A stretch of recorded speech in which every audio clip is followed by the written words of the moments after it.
কিন্তু যদি এখানে কেউ এমন থেকে থাকেন যে ইমাম সাহেব বেতন নেই, তার পিছনে আমরা গুরমুখে, এই জাতীয় বক্তা মোতাকাল্লিম কেউ থেকে থাকেন, আল্লাহর ওয়াস্তে কিবলা পরিবর্তন করুন, অর্থাৎ অন্য কোনো ইমামের পিছনে নামাজ আদায় করুন।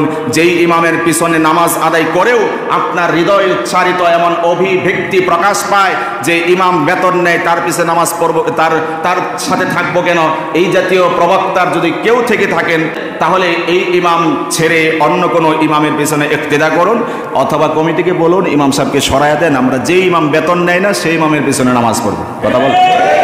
কথা বলেন। যেই হুজুর ইমাম নামাজ পড়ায় টাকা নেয় না সেই হুজুর আনেন, তার পিছনে আমরা নামাজ পড়ব। আর যদি কেউ এমন আওয়াজ উচ্চারণ করে যেই হুজুর টাকা নেয় তার সাথে কেন চলবো, আমি বলছি আপনাকে ঘাড় ধরে নয়, কান ধরে নয়, হাত ধরে বিনয়ের সাথে আসরের নামাজের সময় সামনে এনে দাঁড়িয়ে দেন, তুই বেটা নামাজ পড়া, ইমাম সাহেবের পিছনে নামাজ পড়বো না।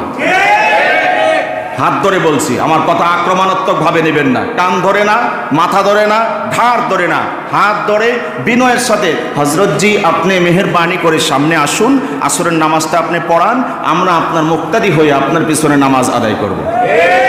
এটা ছোটখাটো একটা প্রতিবাদ। কথা বলেন।